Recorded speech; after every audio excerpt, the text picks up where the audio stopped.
I broke my back. What do you mean by that? My back is broken. What do you mean, calm it down? It's a fight.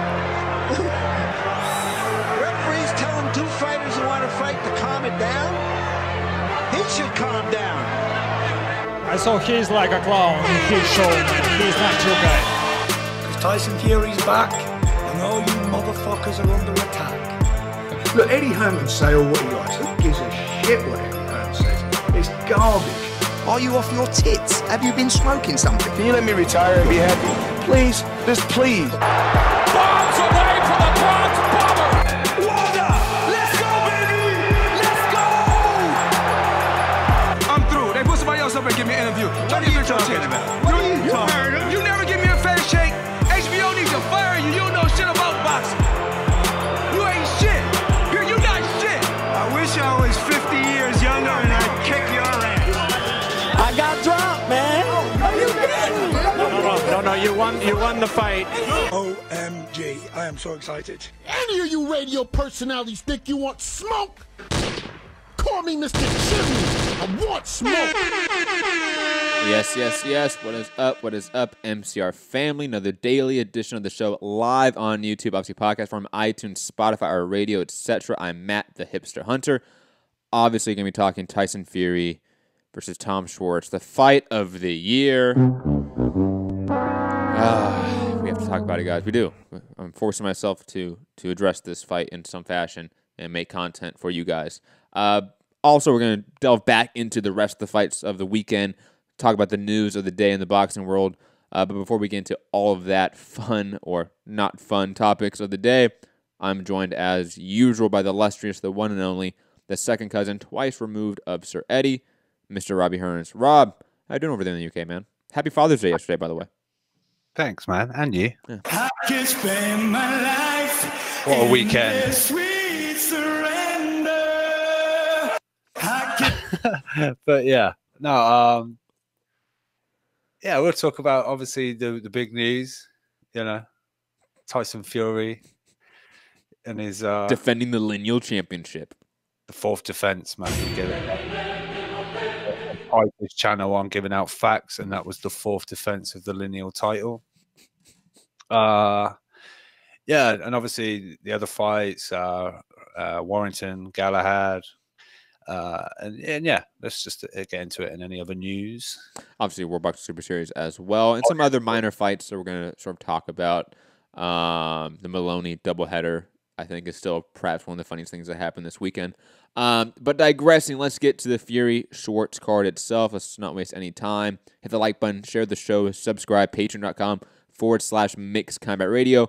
Call in 323-870-4051. Press 1 to get in the queue. International callers, Skype, Mixed Combat Radio. Rob, you're snickering over there. What's up? No, it's all right. I'll share it with you in a minute. Okay. I'll share it. Send it to me in the chat. Let's talk about Fury Schwarz. Probably the marquee fight of the weekend, honestly, in terms of name value. Like, I had friends who are, vaguely casual friends, been texting me all weekend. So, who do you think is the best heavyweight in the world, Wilder or Fury? I've gotten that a lot. What did you tell them? I didn't tell them anything. I don't reply. I don't reply to those texts, man, from my friends. My casual, friends like that, nah. Quick question, though. Who's the best heavyweight in the world right now? Wilder. Still Deontay Wilder. Stop. Oh, get out of it. Stop, okay? Tyson Fury beating right now, today, he's ranked number 56 in the world on BoxRec. I forget what he was ranked when the fight was announced. I remember we went on and looked, and it wasn't that high. I think it was lower. 70-something. Something like that, right? So he's been barely in the top 100 fucking rankings of this division. Yeah, sorry, Fury. You beating that guy means nothing to me. Nothing. Number 2 in the world, Matthew. Number 2 in the world. By the WBO rankings. But digress. He was the WBO Intercontinental Champion, Rob. You're right. Yeah. He was a belt holder. Rob, where do you want to address this fight? I'm feeling like I can rant about it for the next 2 hours, guys. Try not to do that. Obviously, we can talk about what actually happened in the ring. Fury won via second round TKO in a sense that he was stopped in between rounds. dropped him twice? Was it twice or once?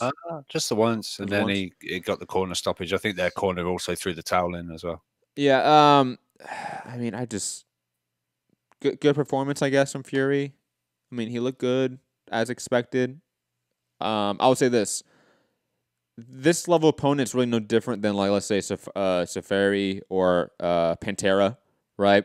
I know it's not his name; it's a band, but digressing. I think we saw a Fury that was in shape this time, and so he was able to deal with the tune-ups in a quicker fashion, I'll say.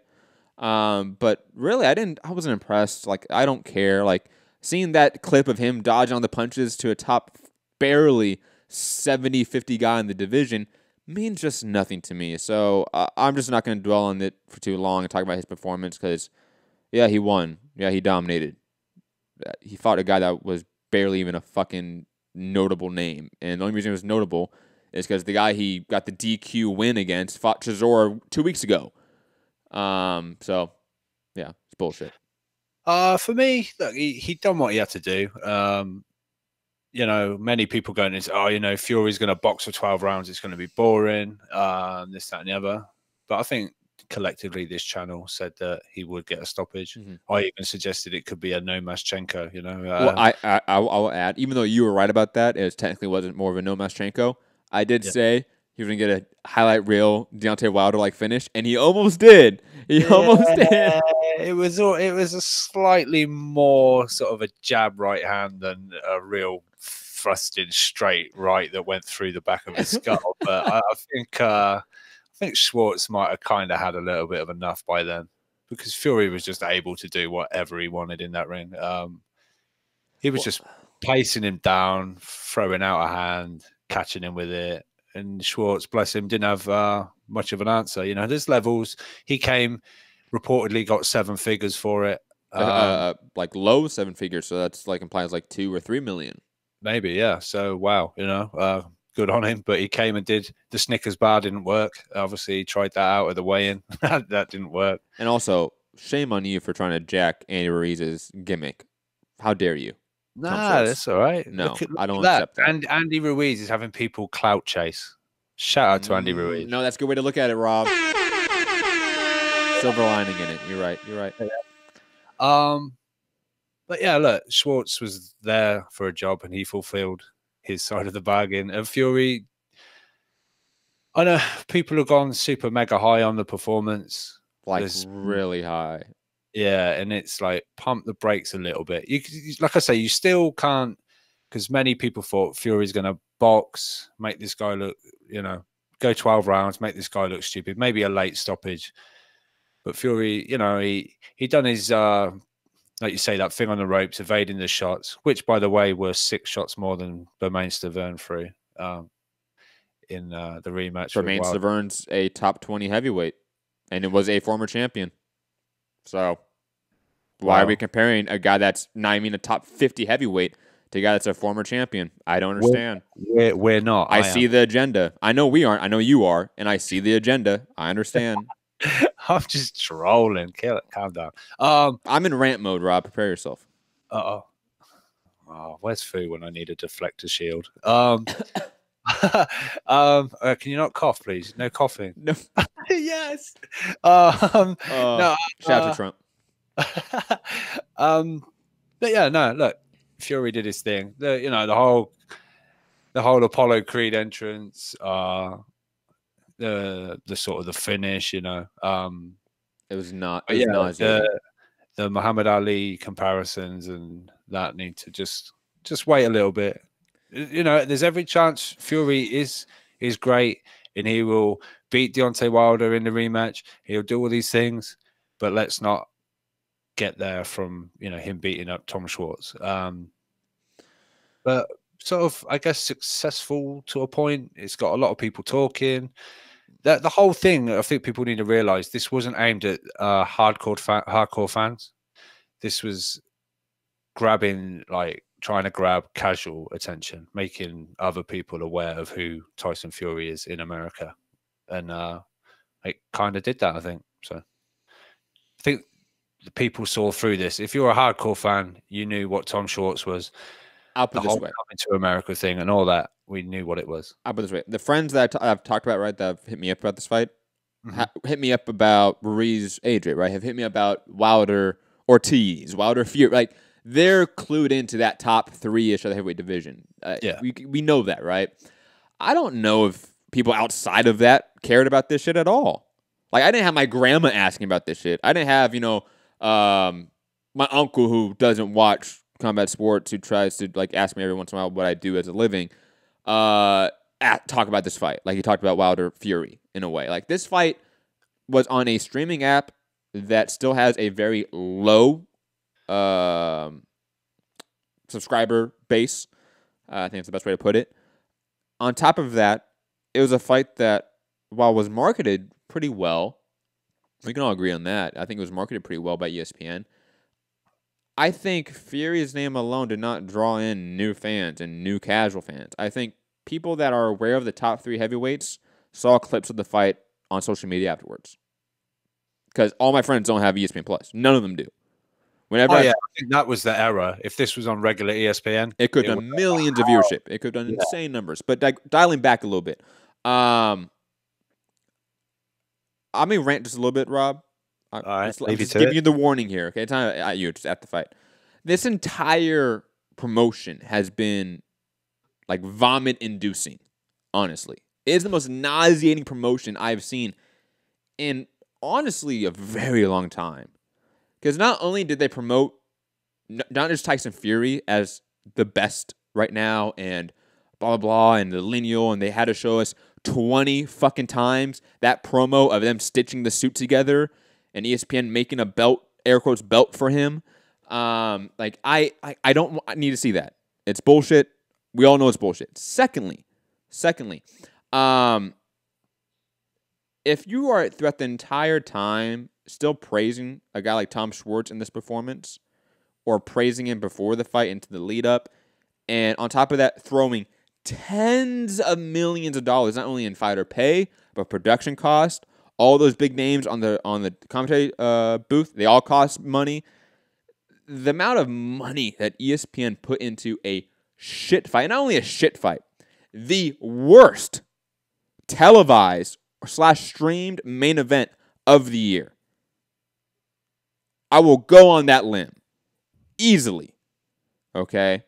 Valdez Sanchez is close, though, but that's still fucking ESPN.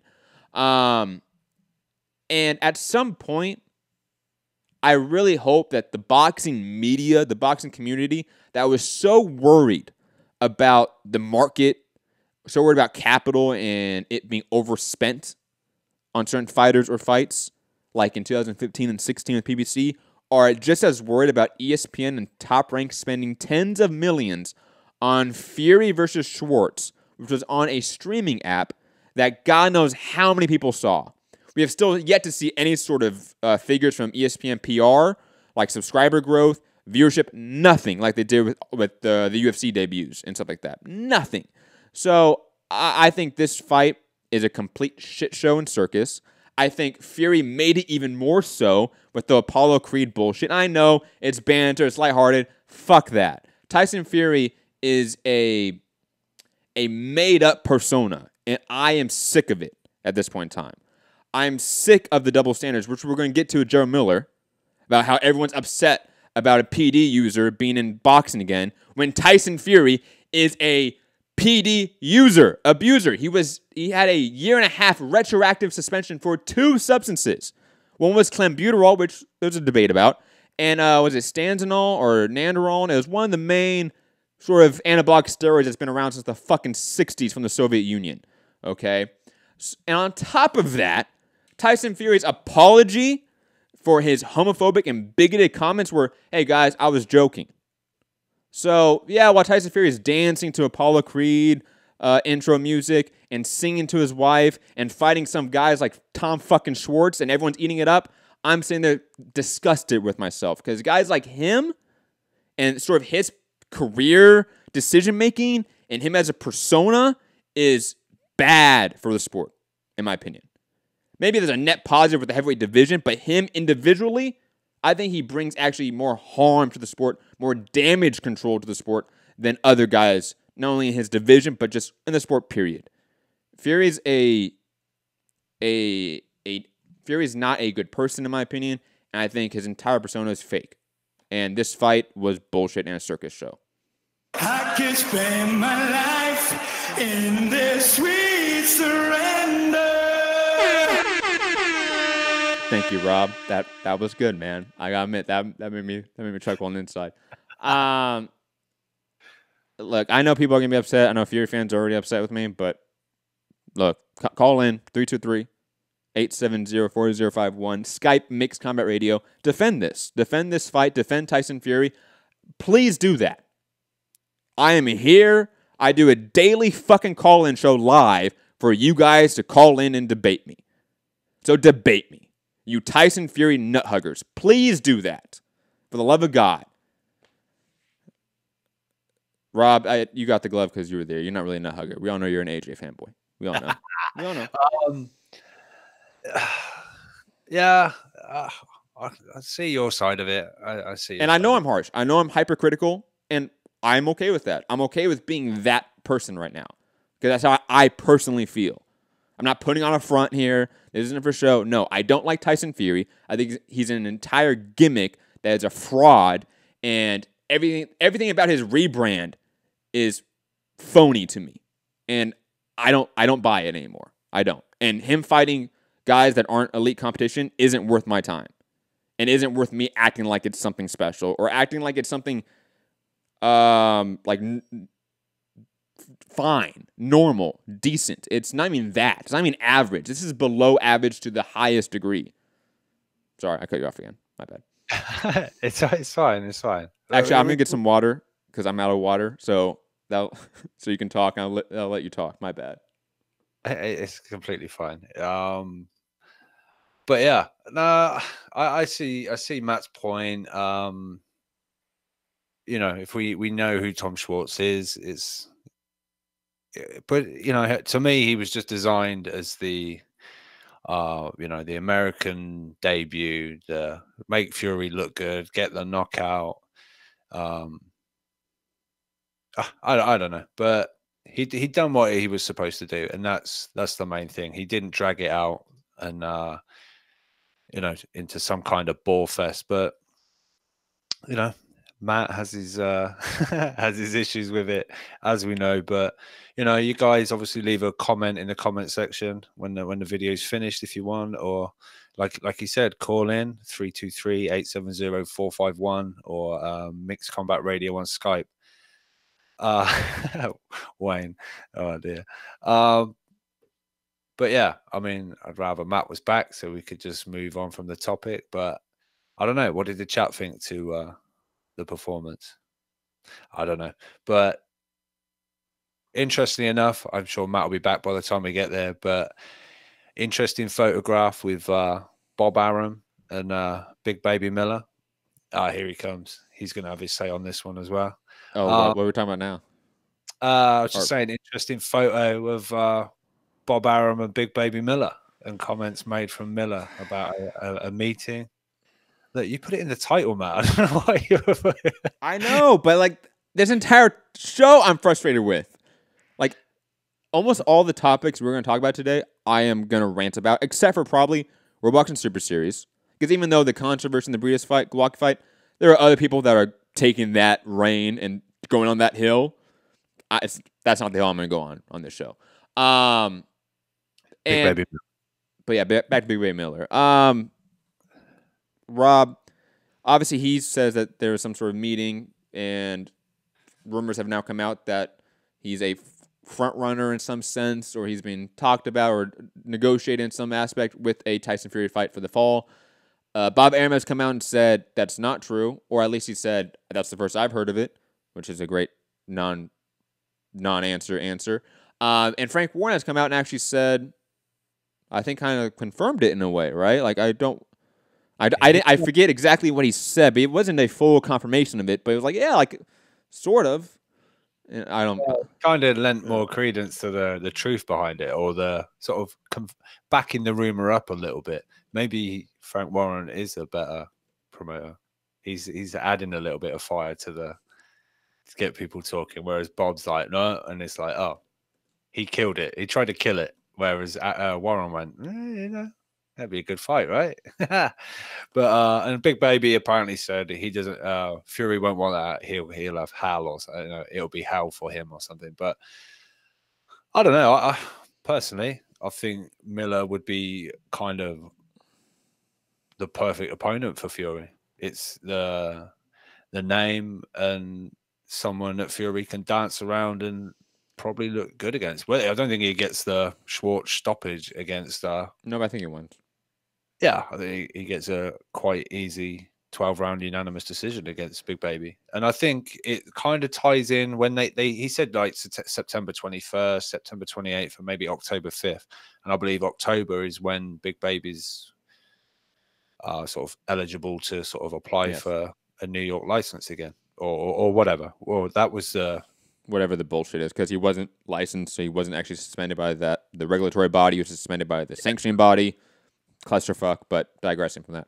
That was what his team, what's the girl's name that was getting a hell of grief throughout the whole PDs? Sarah Fina with Greg Cohen Promotions, right? Wasn't that her name? Yeah, she sort of said October, and then she said, what did she say? Hashtag power move by the team. What do you mean power? Like, anyway, let's going back to. Let's not go down that rabbit hole, Rob. I don't want to rant about that today. But yeah, so that kind of ties in. You know, it fits it. I put it out there. I said, you heard it here first. Hashtag Fury Miller, October in New York. But I don't know. I think I'd just say, you know, because I know you're going to go out and talk about this, but I've got no problem with Miller being interviewed by these YouTube channels and things like that. Is that an issue? Yeah, people are saying, why is he getting airtime and everything like that? Why are these YouTube channels talking to this guy? Wait, is that a serious like line of criticism? Yeah, like, the media shouldn't interview Jared Miller, really? Yep. That's okay, guys. Hey, yep. I know. I shouldn't say I know. I assume that most of our listeners are a little more, I don't know, smart than that, because like that just makes no sense. Like Jared Miller is still a top 10-ish heavyweight. He's still a guy that, regardless of his PED suspension, guys, is going to get big fights in the division because of his mouth and his fighting style. And, guys, Tyson Fury had a 1.5-year suspension for 2 substances. So let's stop acting like we need to have this red line with Jared Miller. Why? We let Tyson Fury in. No one cares about that. Did they mention one time on the ESPN telecast that he had a 1.5-year suspension for PEDs? No. They chalk it up to, oh, he was dealing with stuff. He had depression and substance abuse. Well, yeah, that came after he had the belts taken away, the fight taken away, all of that away from him. Yeah, that's when it happened. But the guy got in trouble for PED use, and that led to the spiral. So, again, people just need to keep it consistent here. If you don't want Jared Miller to be interviewed by the media, which is fucking ridiculous, if you don't want to be involved with boxing, fine. But you have to have that same fucking standard across the board. With Tyson Fury, hell, what about like guys like David Benavidez? They test positive for cocaine.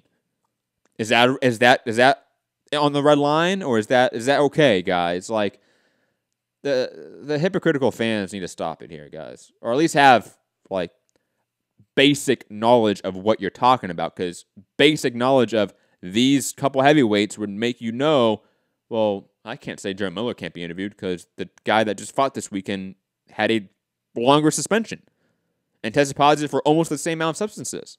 So it doesn't track at all. And to go more back to Fury-Miller fight, whether I like it or not, I don't really care at this point, if that makes sense, Rob. Like, I'm indifferent to it. I don't hate it. I don't like it. I'm neutral at this point because I understand why it would be made. I understand that it would be a successful event. Imagine that fight with some promo behind it, a little tiny promo tour, and put that fight on ESPN. Imagine those two personalities together. We talked about how AJ and Big Baby meshed so well together in press conferences, right? Imagine Fury and Big Baby, God. Right? Like, Bob Arum and ESPN are looking at that like, oh, that's a moneymaker. Oh, for sure. And it is. So I can't have this principled stance that he can't be fighting, guys. Like, it's just, yeah, does it look bad for the sport? Absolutely. But there's a lot of things that look bad for the sport, including Tyson Fury. So let's just keep it consistent here, and then we'll be fine. Whether you take one stance that fuck them all, they should all be banned, they should all not be involved with the sport, fine, take that stance. You can have that stance. I may not agree with it, but be consistent. Or be like me and go, well, these are the rules, and we have to live in them at this moment. We have a couple of plans for reforming regulatory bodies, but that's decades down the line now. That's not going to happen ASAP. That's not going to address the issues of Fury, Big Baby, and other fighters in this space that are active right now in this sort of quasi-weird PD testing era where we have enhanced it, but we have zero transparency. We have zero standards across the board for testing. So I'm just not going to die on that hill, guys. Sorry.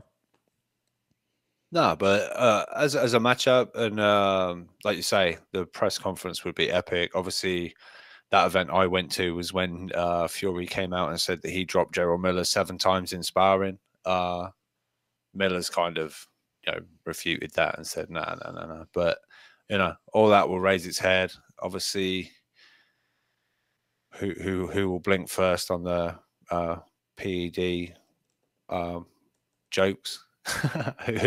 Who's going to come out with the first one?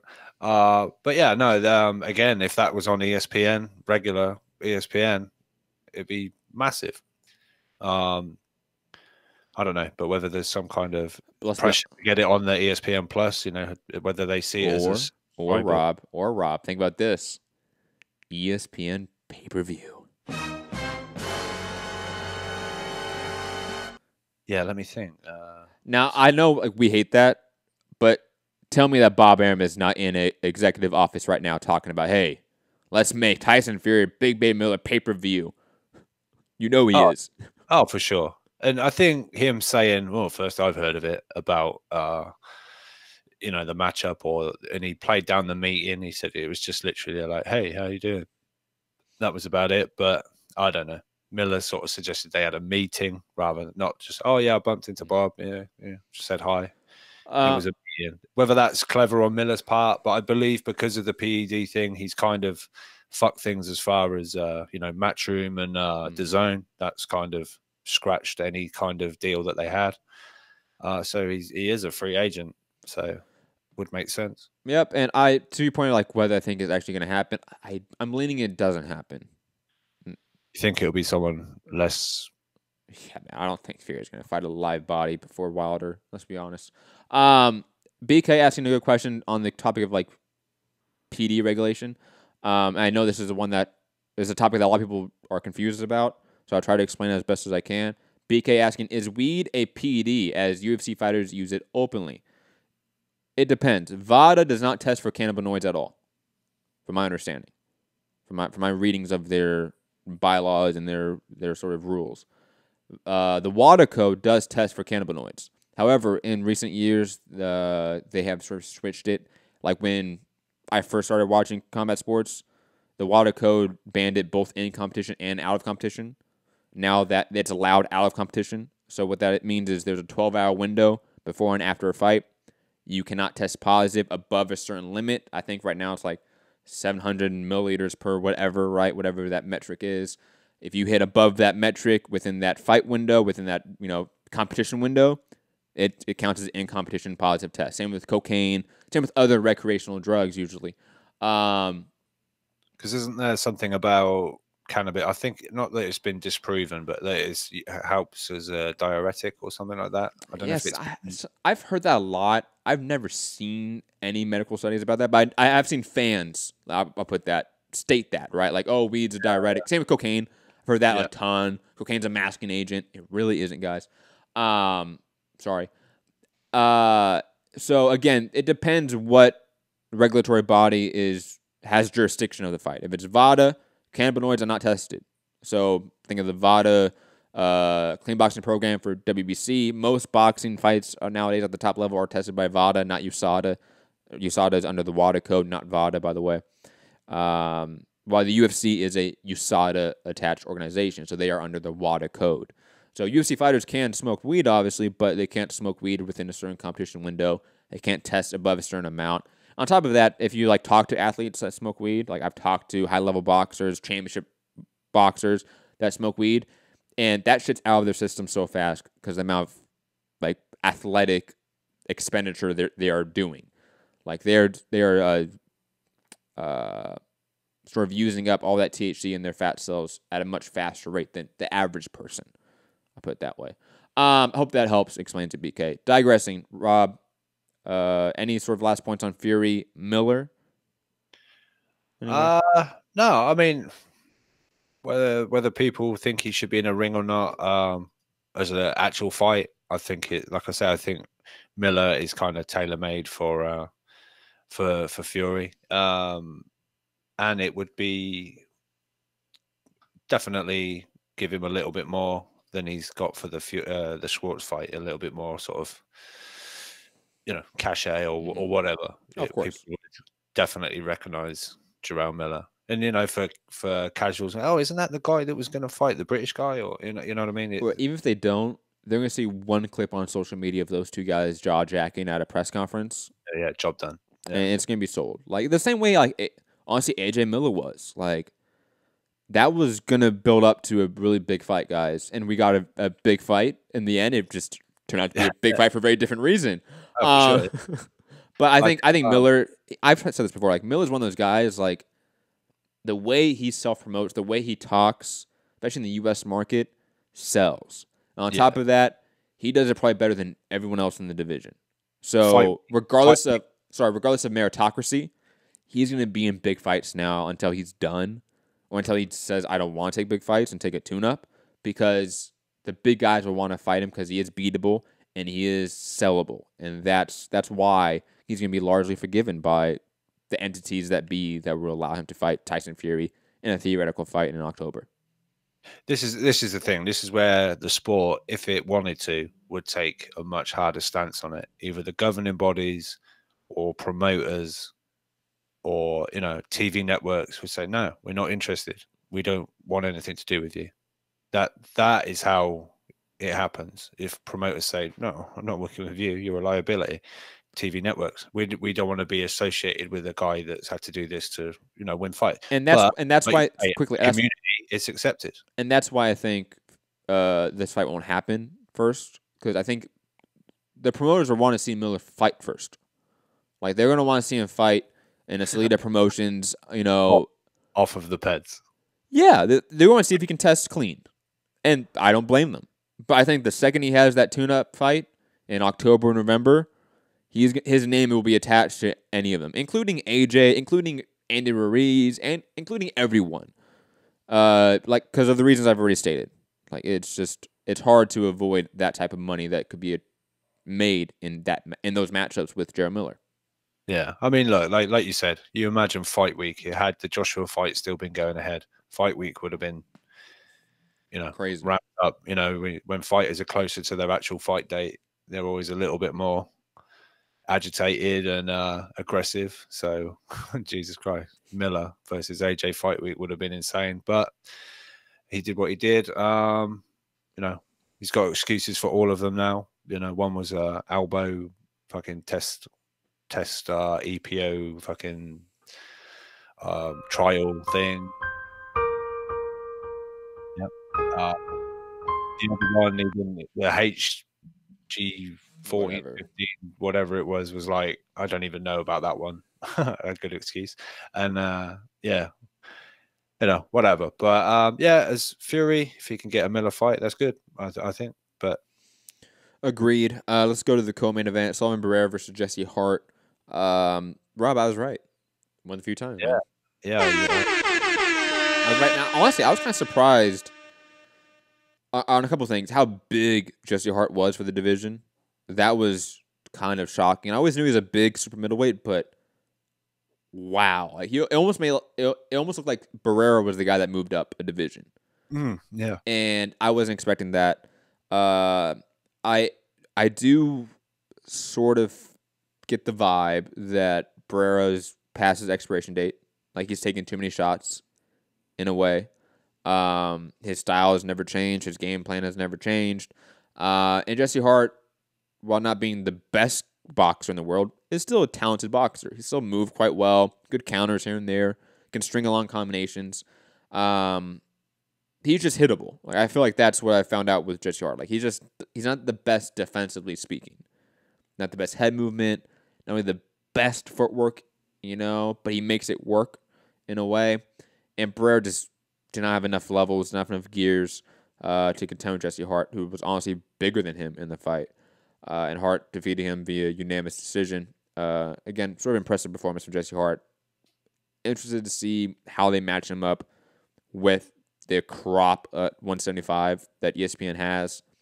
I could see him jumping in the line and getting a title shot rather quickly, just because Bob Arum and Top Rank seem to like him, which I don't mind. I like Jesse Hart too, but I hope it doesn't impede any of these unifications happening. That would be an issue. Yeah, no, I think he might be fed to one of them now. That's how I see it. He looked good. I mean, it's a pretty good fight. Barrera kind of had his moments, but Hart just proves. I think he's the younger guy, right? Yeah, I think that kind of shone through, and he did his thing. But I think he'll be lined up now for maybe getting a shot at one of the champions over on Top Rank. But no, it's a decent fight, sort of decent co-main event.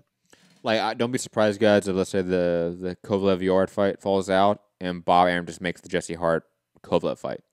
Well, that's agreed now, apparently. That's all. Money's in escrow, so if the fight falls through or whatever, but it's back in Russia and it's all sorted. I think sometime in, when was it? September? I think it was September. Matt's trying to find the perfect soundbite. Yeah. Hold on, let me turn that audio. What are you? An idiot sandwich. I was looking for the Ricky Gervais laugh. I couldn't find it. Oh, here it is. There it is. Oh, God. Yeah. Yards fighting Kovalev. Good one, guys. Moving on. Michaela Mayer defeating Elizabeth Crespo via unanimous decision. I'll be honest, I didn't really watch it intently. That's kind of my bad. I had it on the background while I was doing stuff on Saturday. I'll just be honest.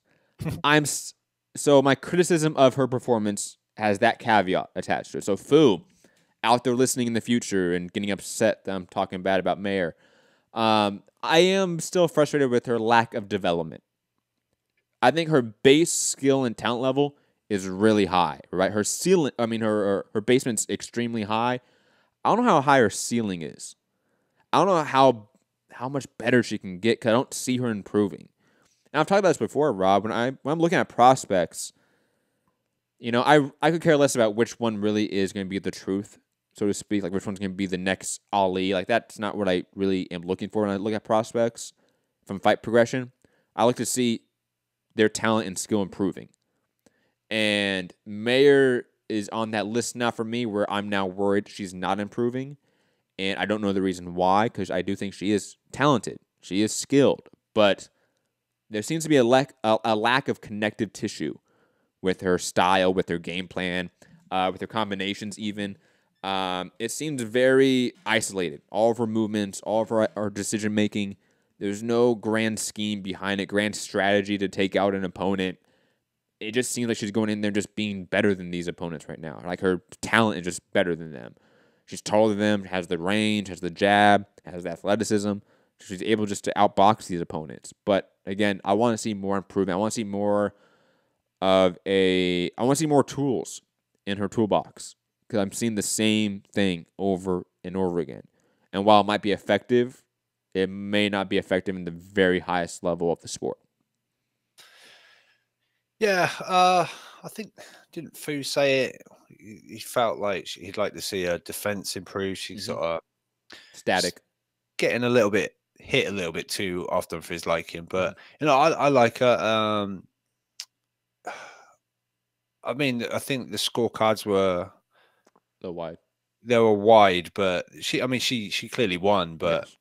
they were just a little wide. But yeah, you know, if the opposition goes up, sometimes certain fighters blast through them, and the levels are quickly, jumped, and others just, look at like Daniel Yelisanov. He's massive prospect coming out of the amateurs, and he's really Kind of struggled struggled. to Yeah. find his pro style, or looking, kicking on in the professional ranks. He's kind of hitting a little bit of a wall each time, and I just wonder if that's similar to like maybe a Mayer. In the same way, now obviously a 1-to-1 because the styles are very different. But like Josh Kelly is sort of the same way. Like, Yeah. like you see the talent and skill there, but are you seeing improvement from fight to fight? Not really at this point, and that needs to be more of a stated issue with these fighters or these prospects, that we need to see improvement from them. And we were worried about Shakur Stevenson having that same issue. He went out there, started putting guys out with power, started improving his sort of killer instinct, and then he had a lights out performance against Christopher Diaz where he showed his talent level. So we saw improvement.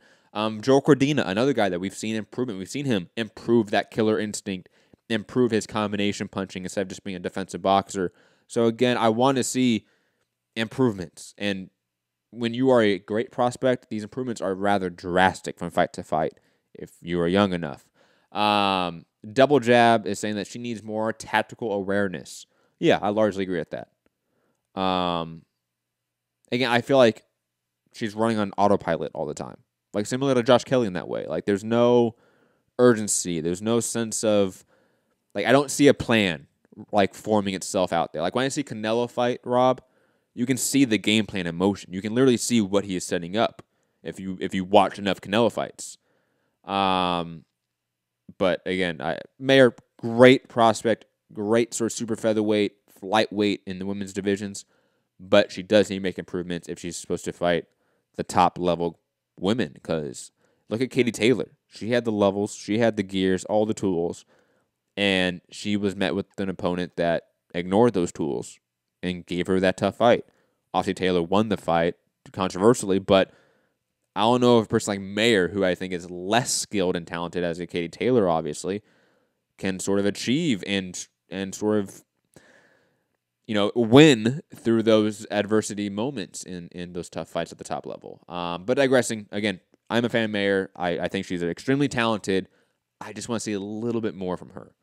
And I know that's being hypercritical, but she's been set up to be something special. I'm going to be hypercritical of you then.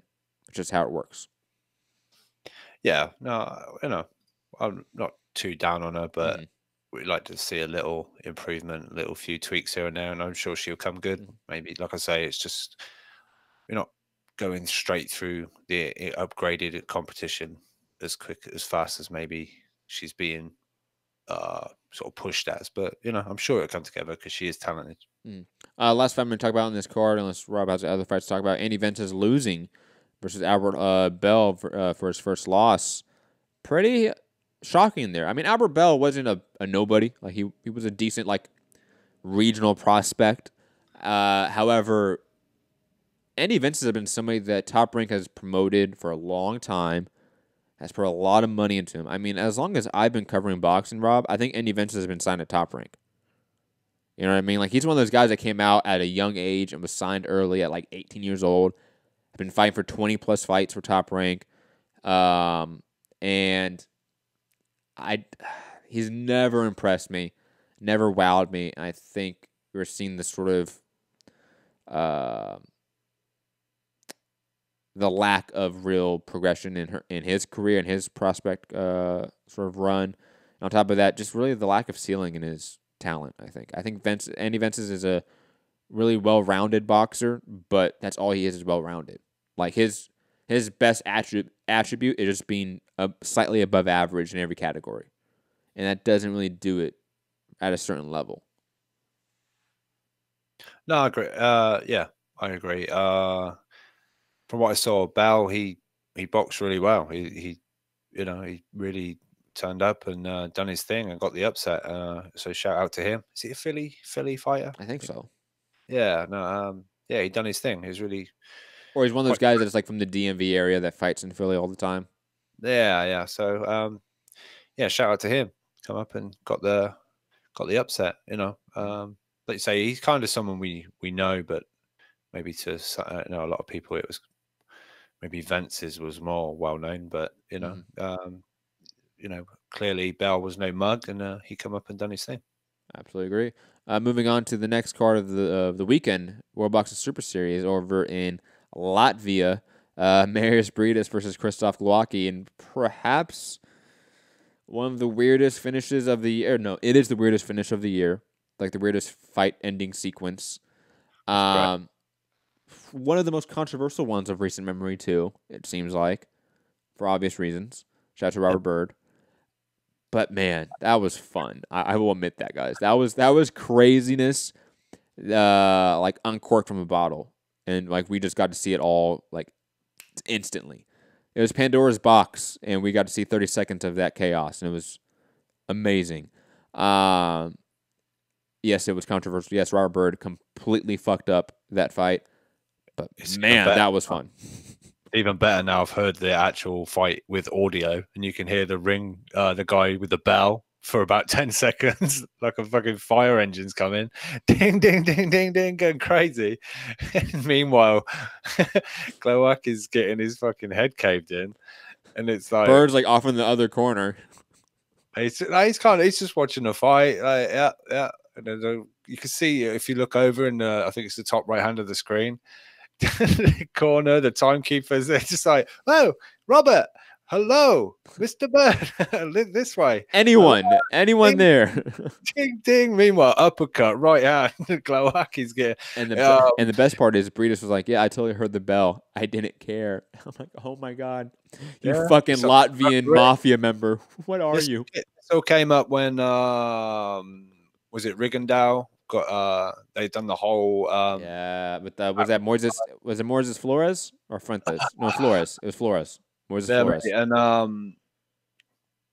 And apparently, the bell is an indication to the referee to stop the fight, and it's on to the referee to separate the fight. Step in.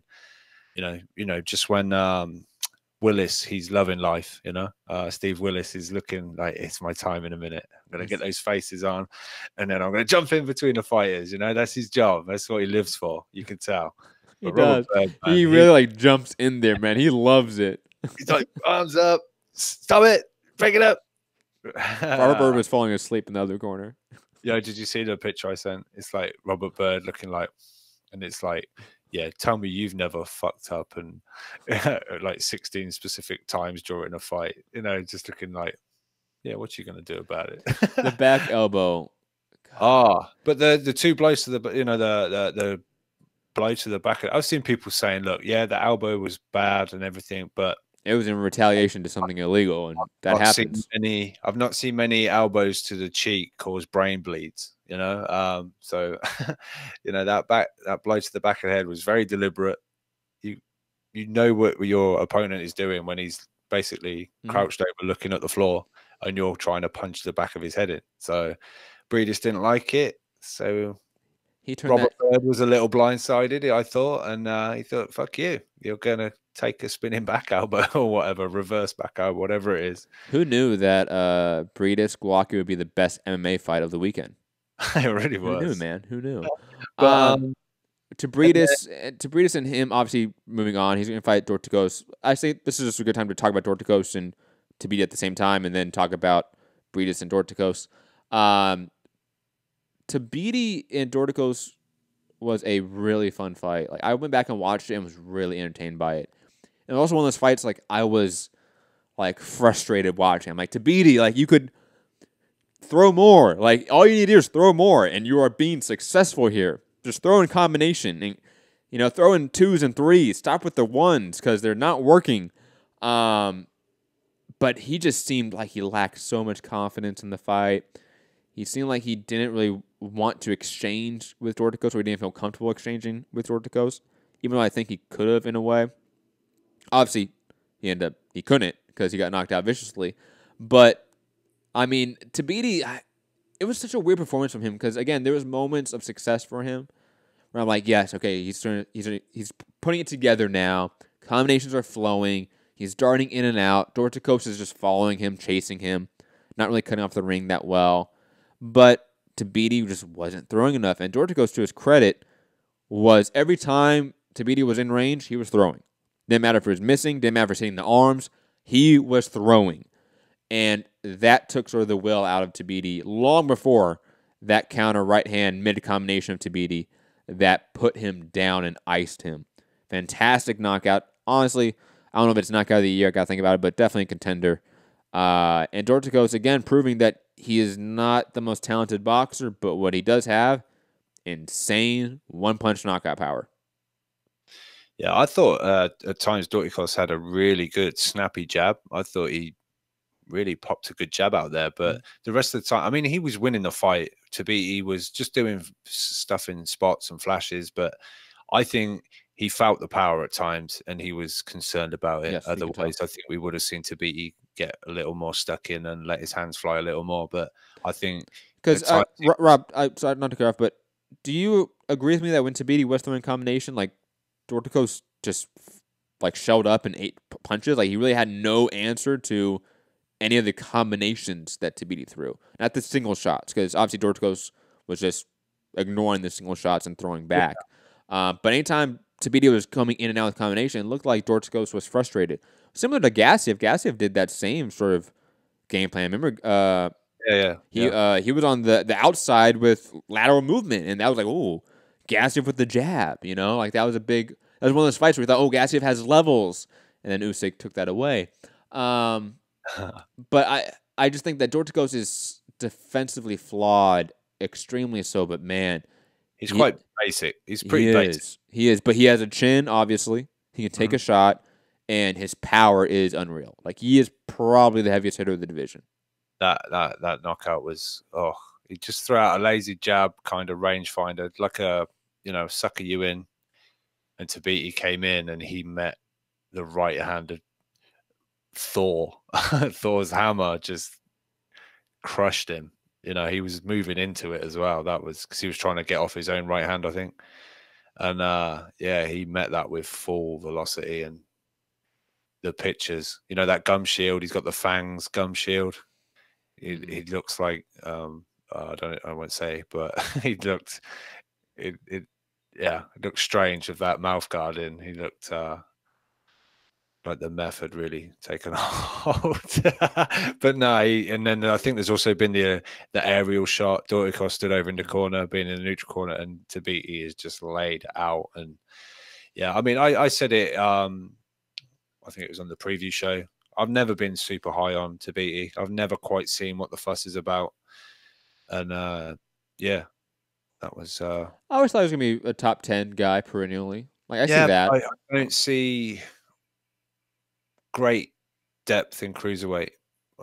Really. It's like I said, it's not a trendy division. It's kind of a hardcore division. And it's looking down the list, I think it thins out fairly quickly. It's not too bad. I'll put it this way. Go on our rankings, MCR, mixedcombatradio.com, and look at the top 15. I think it stacks up pretty well for other divisions. But anyways, digressing. Obviously, now we have Bridas versus Dorticos. It's going to be the final. Regardless of the whole sanctioning body dick measuring contest between the WBO and the WBC, I don't care. Was it WBA or was it? What was it? It was the WBO. You know what? It doesn't fucking matter. Because they're all the same. I think some part of the issue apparently was because Robert Byrd was reffing the same fight that his wife was judging. she was judging it, and I don't think that was the issue. I'll be honest. I think that was the WBA president that came out and was like, "Oh, this is why we whatever." He said like some bullshit comment. I'm like, no, that's not. That's not why. Stop. Stop. But Bridas, Dorticos, it's going to be the final. I think regardless of what belt's going to be attached, it's clearly going to be the #1 cruiserweight in the gap of Usyk, right? And Gassiev leaving. Like, this is going to crown the #1 guy in the division. Rob, I know you've always been a big fan of Bridas, or at least you always thought highly of his talent and his skill. Yeah, I do too. Do you think this will be a perhaps easier performance for Breedis than maybe some people are thinking? It's just so hard when this is the whole thing with like the Wilder Fury.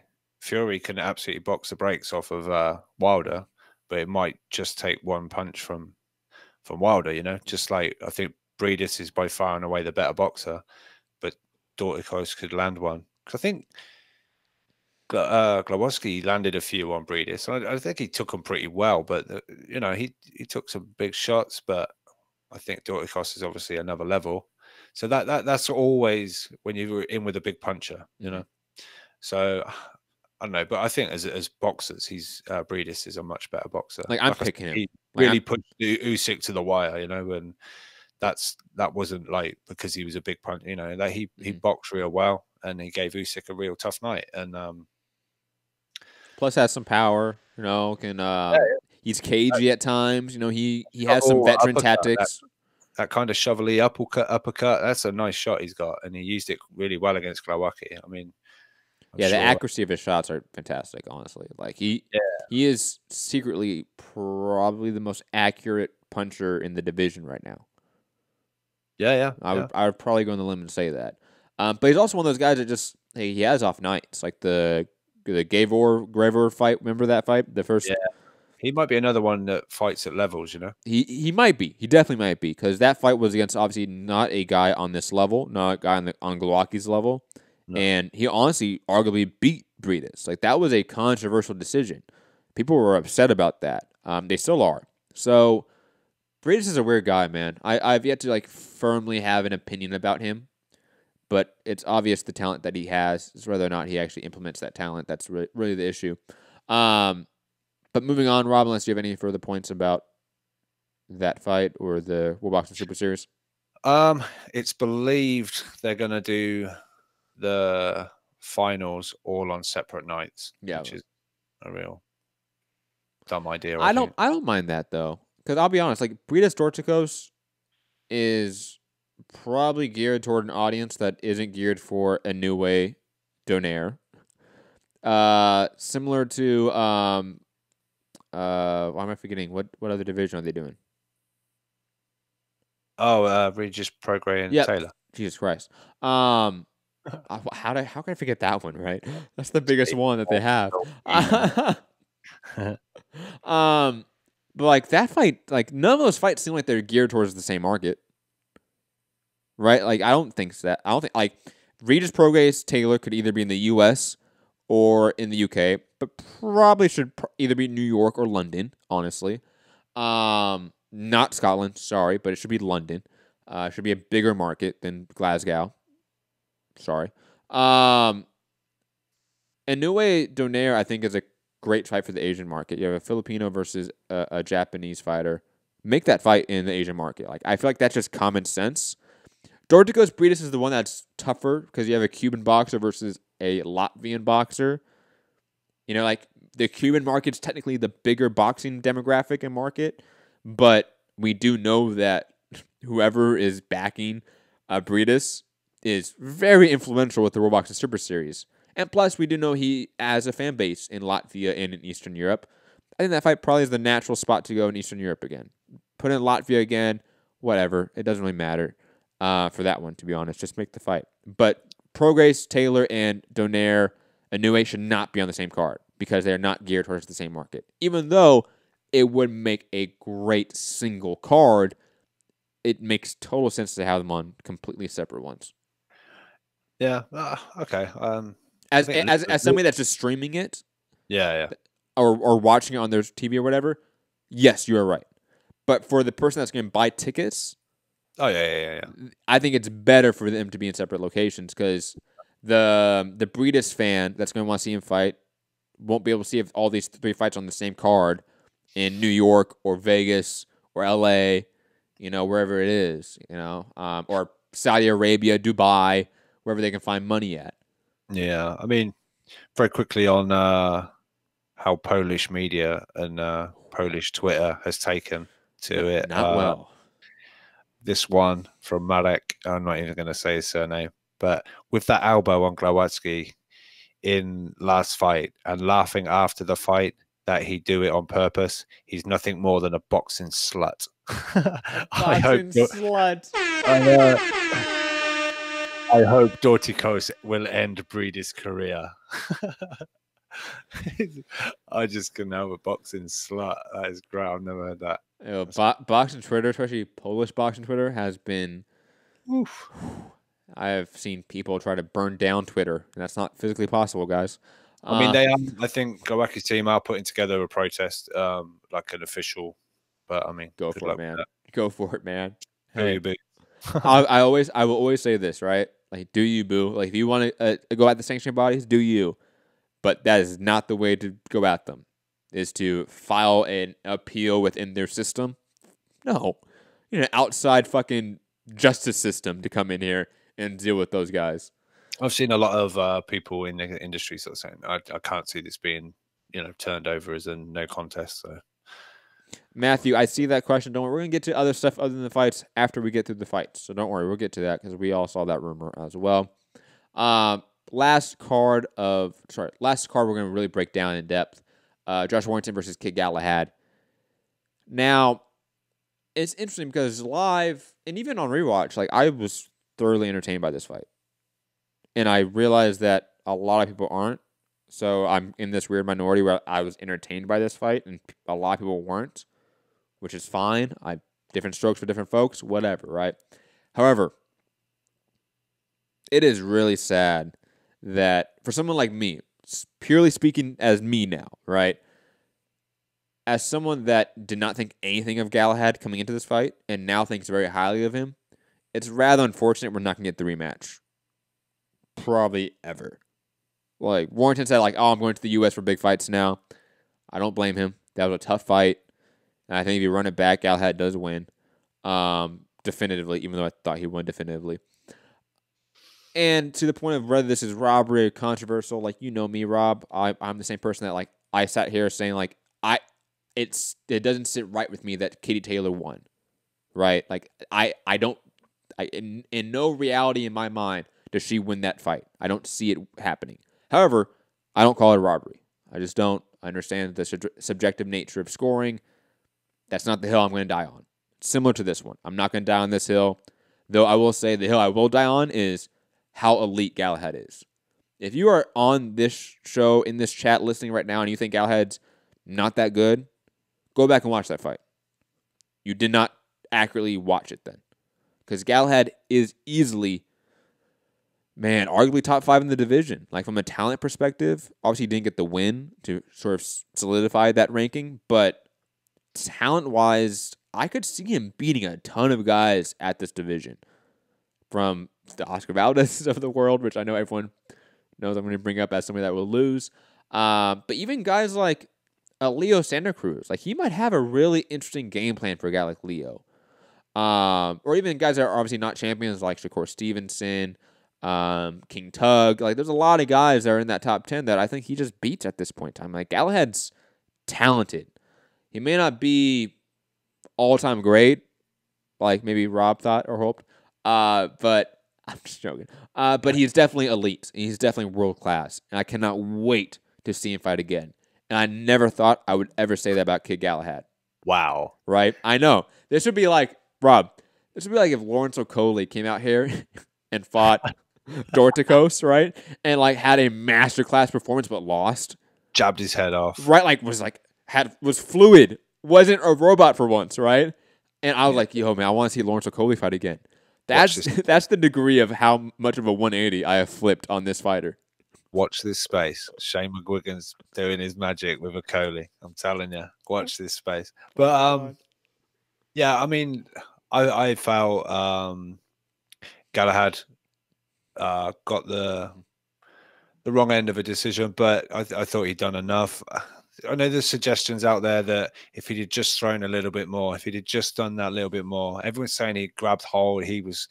I told you he's going to make it a messy fight. I'll be honest, Rob. I think the holding criticism is completely invalid. Like, if you look at, let's say, Tabiti Dorticos, like, which one had more egregious clinching? Dorticos, Tabiti, or Galahad, Warrington? Like, I was at no point thinking, oh, man, another tie-up, another clinch. I had no point thought that. I think people were just... There's a section of the boxing fan base, for whatever reason, was hypercritical of this fight. I don't understand why. There might be a lot of Leeds/Warrington fans that maybe said Galahad was just trying to hug all night and this, that, and the other. But even before the fight, there was a... Maybe I'm wrong in this, but I got this vibe that like there was a... Like people weren't high on this fight, or at least they didn't respect it as a good mandatory fight. Like, you know, this wasn't Carlos Ocampo. This was a good top 10 guy that's a mandatory fighting a champion. That's what we all ask for. And I think people just, even like for me, for example, like I didn't really like the fight that much, but I knew it was, like I said, a top 10 fighter being a mandatory, earned that spot, now fighting a champion. I have no issue with that. And it turned out to be a really fun tactical fight. And now I know a lot more about these two fighters. So I know what you're saying about there's a section of probably the Warrington fans that want to be critical of Galahad and just overall this fight to sort of downplay it. Smart PR move, guys. But I just don't think it flies. Like, I just don't think it's... That must be I think it's a super small minority, but it's annoying. Like, you guys out there on boxing Twitter that are shitting on this fight or shitting on Galahad, like, you guys are corny. Like, mad corny. Like, if you were watching Galahad and you don't see the talent, you don't know boxing. I mean, I thought, you know, people, again, it's like, yeah, he made Warrington miss a heap, but he didn't make him pay. But, you know. He did, though. That's the funny part. He really did. Yeah. And this whole thing about you have to, you know, take the title from the champion, you have to rip it from him and stuff like that. That's not how it's a kind of a thing, you know, the whole thing about getting a home decision, like this, that, and the other. I guess it does exist, but it shouldn't, because the rules is the scoring system is there, the rules are there, whether the guy's a champion, whether it's his debut, whether he's 5-0, whether he's 55-4, whatever. It's the same criteria, or you should be looking for the same things, whatever fight you're watching. And one guy shouldn't have to do more than the rules to win the belt off of a champion. The champion shouldn't get benefit of the doubt because there's a system. If Roger Federer, you know, someone playing tennis against Roger Federer, all he has to do is win by one more point than Roger Federer. You don't have to, but he's the champion. I've got to do it with a smash, or you know, it's got to be an ace. You know, he doesn't have to do something extra to win the fucking US Open or Wimbledon. You know what I mean? He just has to win by 1 point. I mean, I kind of know what you mean. I don't really follow tennis, but I kind of get what you mean. Yeah, I play enough Wii tennis. So I know what you're talking about. Yeah. All right. Well, okay. In the NBA final, I got what you're saying. Doesn't have to be the current champions by 27 slam dunks. You just need to get one more point than them at the end of the game. You know, that's it. So I feel a little sorry for Galahad. I know there's again a certain section. Well, he was a drug cheat anyway. But he's done his time. He's come back, worked very hard, and I thought he showed a lot of class in his tweet out to people. Oh, and Galahad, yeah, that was awesome, guys. If you haven't seen it, I'm kind of upset that I don't have it in front of me. I should actually. It was that good, but damn, shout out to you, Galahad. That was class. That really was. Yeah, you know, kind of along the lines of no hard feelings. I'm not gonna sit here and complain about the scoring. Like, hey, these things happen. But the big takeaway is that I showed I'm at this level, and you know, that's kind of what we were saying on the show after the fight. So shout out to him. But Warrington, I guess, I think Valdez has come out. I don't know whether it's off the back of the Warrington thing, but he's now added a Frampton fight and or a Warrington fight, but to his sort of fight that he wants at the end of the year. But wait, who did? Valdez. Who was Frampton and Warrington and Valdez? Sit down, man. You really don't like Valdez, I love it. Valdez is lucky because, like, him as a person, he's a really nice guy. You know what I mean? Like, I've met Valdez, I've interviewed him. Like, he's a nice guy. However, his title reign has been utterly shit. I don't care for it. I don't care for ESPN's promotion of him. I don't care to see him fight guys that I've never heard of on ESPN main events. Don't care at all. But he's not on my shit list like Fury is. That's another level of shit list. Moving on. Rob, any points about this undercard? I don't have any. Oh, no, it's getting late. Let's move on. All right, quick mention. Artem Dalikin defended his regular belt with the WBA against, I'm not going to try to pronounce his Thai fighter, but it was a fun fight. I saw clips of it. It looked fun. Dalikin is an undefeated champion at this point, air quotes champion. And he's been a guy that is quickly moving up the flyweight rankings, and he's going to be a force in this division, in my opinion. Moving on, Dmitry Kudashev lost via vicious TKO against Ilunga Makabu in a rather shocking upset in a way. I don't know really what the bedlines were, but I'll be honest, Kudashev should have been the favorite if he wasn't smart on the bookies then. But shout out to Makabu, who's probably going to go up in our rankings because of that win. Rob, I know you saw it. I did not watch it. So if you have like a brief sentence about it, a brief comment.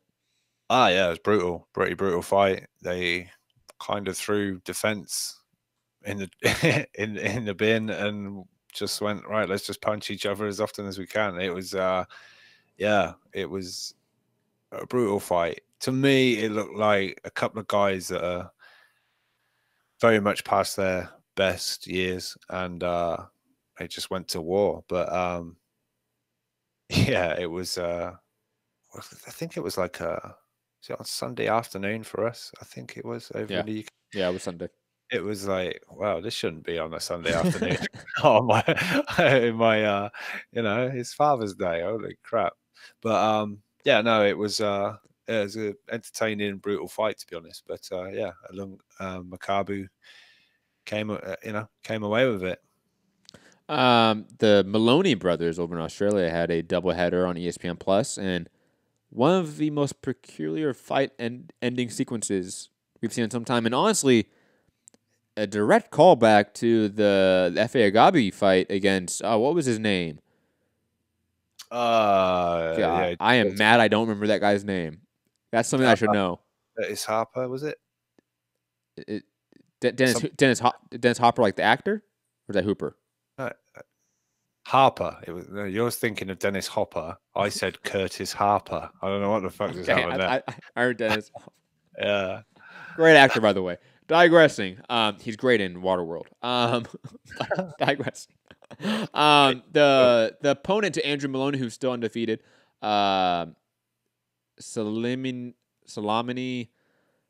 Bengaza. Wow, I butchered that. Salamini Spitty Outy Gum Shield.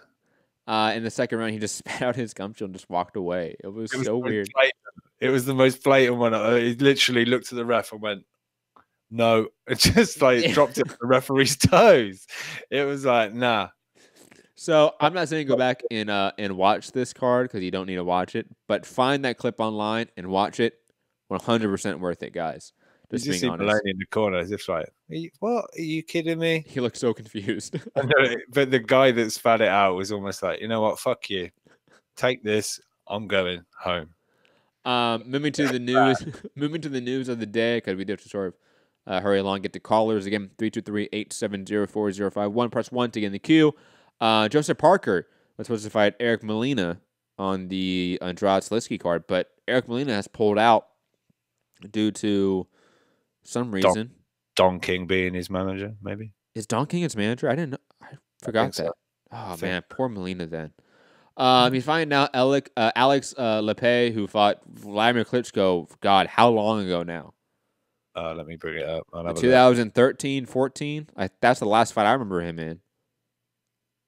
I'll find it. Keep talking. But anyways, I mean, it's a short notice fight, period. Like, Joseph Parker's fighting in 2 weeks, guys. Like, and they announced the fight, like 3 weeks before the date. Like, I'm okay with them just trying to get him a fight on DAZN and get him some sort of publicity.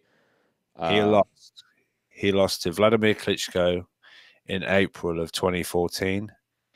Then he lost a unanimous decision to Malik Scott in October of 2014. And then he lost straight after that on the May 2015 to Manuel Cha. He's also got a loss against Kevin Johnson, and way back early in his career as well. But yeah. Anyways, yeah, I don't have much deep thoughts on this. It's a showcase performance. It's a guy that is a top 100 heavyweight. I don't care. On BoxRec is 2 positions behind Tom Schwarz and just behind Joey DeWelko. But I will say this. 58. At least Eddie Hearn and DAZN aren't making this a main event and treating it like it's their biggest fight they've produced this year. So, I mean, that's... If you have a top guy fighting a nobody, don't make him a main event. Make him a co-main. Make him the third fight down. You know? Yeah. Yeah. But anyways... Leopai's going to just be someone for Parker, you know, DAZN and all that to get another, maybe a highlight reel knocking around on their social media. You know, Joseph Parker, beyond, you know, forget contrary to popular belief, but he has actually already won since the 2 losses. Yes. Joshua. And similar to Fury, like Fury fought on ESPN Plus, like God knows how many people actually watched it live, but the clips have gone viral since then. Millions of views. So, you know, I think that's similar to like ESPN Plus. They're trying to get publicity. DAZN, if they can get a highlight reel finish that they can just put on social media, they'll be satisfied, in my opinion. It's a loss leader, and they are fully aware of that. Moving on, let's talk a little bit about that air quote rumor that good old friends at Boxing Kingdom, who don't like me at all, have put out there saying that Kell Brook is going to announce his retirement within the next 48 hours. Was that? It was more to come. I'll bring it up, see if they've said any more. But yeah, I'll make it brief. I don't trust anything Boxing Kingdom puts out. I think they're a grift, and I have no respect for them. So I'll wait till somebody credible reports it. And I also think it's kind of weird that Kell Brook has been talked about with all these big fights, and now he's just going to retire. Doesn't really make sense. But digressing. Rob? I mean, I wouldn't be surprised if there's something in it. How does he go from, oh, yeah, he's most likely fighting Crawford next, guys. Like, Eddie Hearn's talking about it. Like, yeah, he's kind of fighting Crawford next. Oh, nope, retiring? I just don't see it. If that fight's fallen through, then he's finding it hard for 147, and he's not the biggest 154-pounder. I can see. And he's been chasing Amir Khan, and Amir Khan's gone, "Now you're all right. I'm going to go and fight some Indian guy for $7 million. It's been great you chasing me around all this time, but just get it into your thick skull. We're not fighting each other." I don't know, but I wouldn't be surprised if it was some truth behind this. Just come out of nowhere. Moving on. Last topic of the day. Shakur Stevenson is out of an opponent. He's supposed to fight in July, early July, in his hometown. Actually, probably a good thing. Or maybe, hopefully, a good thing, because his originally scheduled opponent was somebody that nobody cares about, no one's heard about. So maybe this time they're actually going to find like a live body for him and not take a backstep in competition. He just had his best win and best performance of his career thus far. Why take 5 steps back with Socrates? And I hope everyone gets the reference there.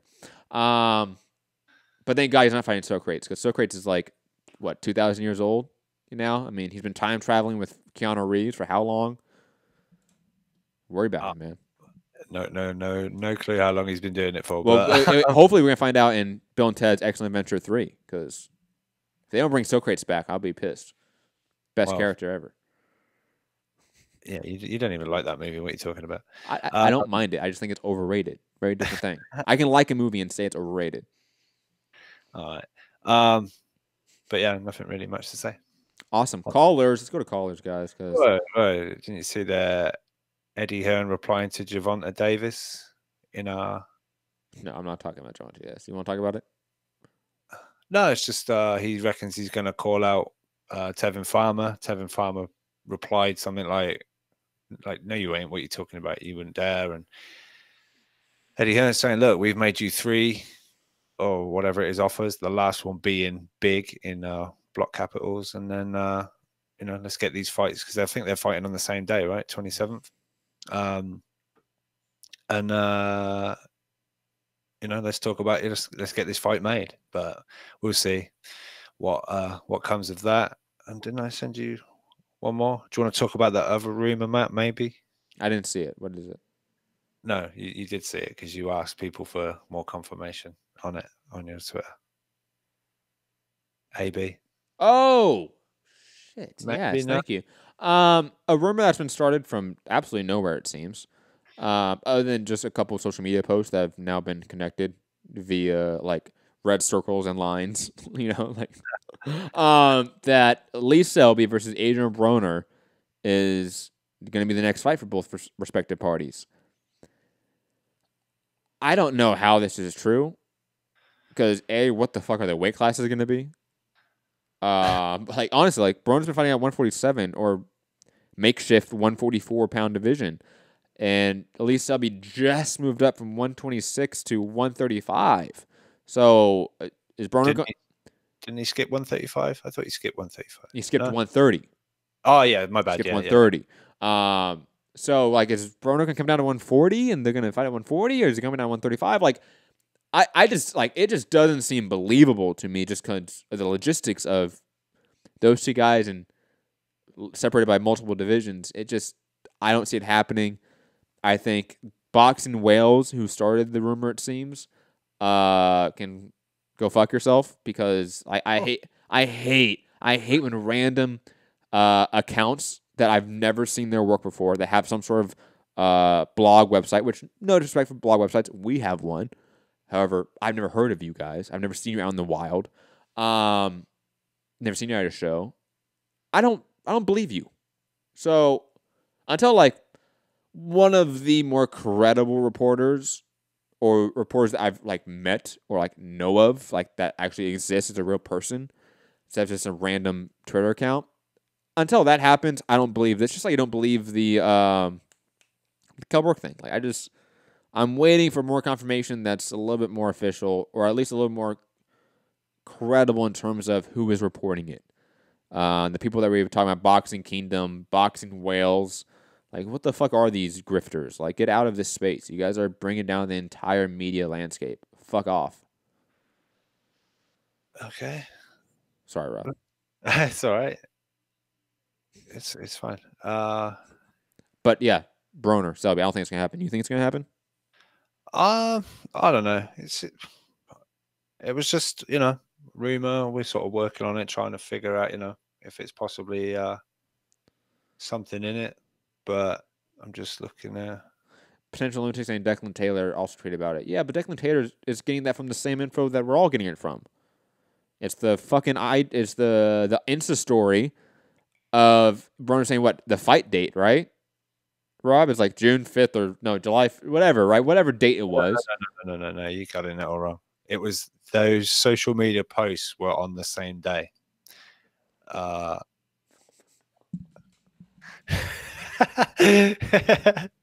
Where you going? Sit back down. Oh. That is bullshit. Oh my god. Audio quality, Matt. Audio quality. God. Fucking hate boxing. Rob. Fuck boxing. Come on, where's that? I wasn't ready. You weren't ready. I thought you were literally gone down. You should have had that one ready all show, to be honest. No, I should have had fuck Matt. He's in a cranky mood. I'm not. Look. Again, if Broner Selby is made, I'm okay with it. That's a decent fight. It's a kind of a weird fight, but I'm okay with it. I just don't think it's true. It's literally some Twitter account saying, oh, look, these two fighters in different weight classes are saying, hey, we have a fight announcement soon. They're both saying it on the same day. Therefore, they must be fighting each other. That would be like me. That would be like if, let's say, Kovalev and Canelo both announce that they have a fight announcement coming, and they announce that on the same day. And then everyone going, oh, Kovalev, Canelo, guys, it's happening. Stop. Like, what are you doing? Like, look in the mirror. Have some self-awareness, for God's sake, people. And for those masquerading as media members, God, you are so frustrating. You guys deserve eternal punishment for bringing down. Matt. Okay, that's hyperbolic. I know. Oh my God. But for bringing down the entire landscape of media in this sport, God, you guys are frustrating. Oh my God, eternal punishment. They make what we do harder, Rob. Because people don't trust what we say. Because of people like them. So, God, fuck all of you guys out there. Read the other one from Ben Damon, by the way, please. I like Ben Damon. Please be good. Ben Damon from Fox, right? Over in Australia. Yeah. Let me pull it up right here. Aussie. Oh my God, I just saw who it was about. I cannot wait to read this. Aussie Irishman Dennis Hogan will return on a Golden Boy card, LA, October 19th. Jaime Munguia has declined an immediate rematch of their highly controversial world title bout, but will fight on the same card. What you gonna do, brother? Apparently not fight the guy that you beat and fight on his card or his undercard. That's all I just because I got. Yeah, I know. Dennis Hogan, you want to play the sound clip. I get it. Rob, I don't know what we were talking about at the last point, but I was ranting. Do you have any thoughts about whatever I was ranting about, or do you want to? No, just, if callers boxing Wales are listening, I'm very sorry for the hyperbolic anger that's spewing out. Delete your account. What? Okay, go away. Stop it, Twitter police. No, let's just wait and see. I hope it's made now, just so I can go. See, and like if it gets made, I'm okay with that. But would their rumblings have some? Boxing Wales, Lee Selby from Wales, rumor. Sure. What it was Lee Selby posted a fight announcement coming soon, or when a massive opportunity presents itself, you have to be ready to take it. And then they said, "Oh, is he about to face like some problems? The problem Broner." And so maybe they do know a little bit more, being from the same neck of the woods. I'm bringing this clip out of retirement. You piece of shit! I'm gonna fucking kill you! I'm gonna kill you! I'm gonna kill you! Oh my God! You disrespect boxing, you piece of shit! Come on, guys. Come on. Fuck that shit. Fuck boxing. Fuck boxing. Thank you, Rob. My spirit animal, Charles Martin. Let's go to callers, guys. 323-870-4051. Press 1 to get in the queue. We've had 2 callers here that have been on the whole time. Skype, Mixed Combat Radio. 336. God, who is this? This is going to really frustrate me because I know the second you say who you are, I'm like, yeah, I should probably save your number. But 336, who is this? Where are you calling from? Brandon, North Carolina. Brandon, what up, man? Damn it. I knew it. It's all good. It's all good. I got to set my Patreon back up. I had it going, and then I changed my cards, and then I forgot to switch it back on. But I'll set it back up today. Appreciate it. Hey, man. Hey, I just want to go on with your rant with the Tyson Fury. I thought I was the only one that felt the same way about this guy. I mean, I know it's a lot of fans, and I give him props for taking on the Wilder fight and everything, but even the Fury fight. I mean, the Klitschko. Mm-hmm. But this guy's the biggest fraud. I mean, I don't care what nobody says. This guy's never defended not one belt. A lot of things, he goes on and on about his lineal thing, and we still don't know. Like with Tyson Fury, I think if the verdict is out, if he had fought Klitschko the second time, I don't think it would have been the same fight. So it's like Joshua against Ruiz. It's like, okay, a real Joshua fan says, okay, we know that Joshua is going to win the rematch. So I think that's the same thing with the Fury thing. I think Klitschko would have beat Fury the second fight, especially the guy that reported to Joshua in that fight, elusive, ready, swinging for the fences. I think that guy would have beat Klitschko. Beat Fury. But I totally agree with you about the Fury, man. I just think this is a fraud. I think that him and Deontay Wilder is like ganging up. Now, if you see the narrative now, they both of them are saying now that he quit. Like he quit.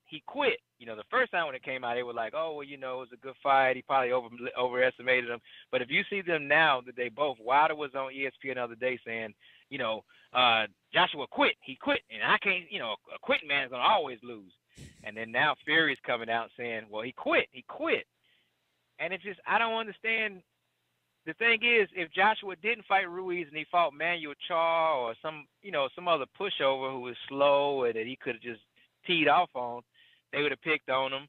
And if he didn't, that by him fighting a live opponent in Ruiz, it's like, oh, well, he quit. Now, he did lose, but, I mean, can we give him a little bit more credit? I mean, what do you feel about, I mean, are you seeing a narrative that they're swinging now with Absolutely. AJ? Absolutely. I don't know if it's as concerted as an effort as, let's say, between Team Wilder and Team Fury. I just think that they are savvy enough to realize that that's the talking point to attack AJ with, and they're just running with it, both individually, and just it has a gang-up effect to it. And on top of that, what was the thing that you last said, Brandon? I apologize. Like your last point. Just about how they're ganging up on him. Before that, then Fury not defending his belt. I forget. If Joshua had to give him credit. Yeah, absolutely. Look, if you are Tyson Fury and you are shitting on AJ, who fought a borderline top 10 guy on short notice and lost, and you fought a borderline top 50 guy, borderline top 100 guy, and you trashed him, you have no right to talk, Fury. Wilder, you know what? He has a little bit more room to talk shit. Why? Because he fought a top 10, top 15 guy for his last fight. You know, even though we might not say Brazil's the top guy, but we know that. We know it was a mismatch. But he's still a top 15 guy. That matters. That still has relevance to this discussion. And he was a mandatory. He was mandated. Yes. It's just like Wilder, if he wants to talk shit, I'll admit maybe I don't like it in this instance, but go for it. You can go for it, Wilder. You have the license to do that. Fury, sit down and shut the fuck up. You have zero right to talk right now. Zero. What do you feel? I mean, how do you feel about that? I mean, just like, I didn't catch some of your shows after the fight. Do you feel like he quit, or does somebody get up 4 times? I can't see that as a quitter. I don't understand. I don't see that. No, I don't think AJ quit. I think, like I've said this before, I think we really underestimated Andy Ruiz. We really underestimated him. And on top of that, I think it was a compounded sort of effect when he was so inactive due to Bob Arum. We didn't get to see him. And in that meantime, a bunch of other people got the spotlight. Adam Wanakis of the world, Jared Millers of the world. They all came up when Andy Ruiz was just doing nothing, unfortunately. And that hurt him in a way. He left our consciousness in a way, and he had to come back to it. And I think we just forgot how good he was, how talented he was, how much of a blue chip prospect he was out of the amateurs. We just forgot it, and we had to get reminded how good Andy Ruiz is. And he reminded us. And I don't think it's as much of a factor of AJ quitting, AJ being exposed. I think AJ's a high-level, world-class, championship-level boxer. He just met somebody that he underrated, and I think everyone else did as well.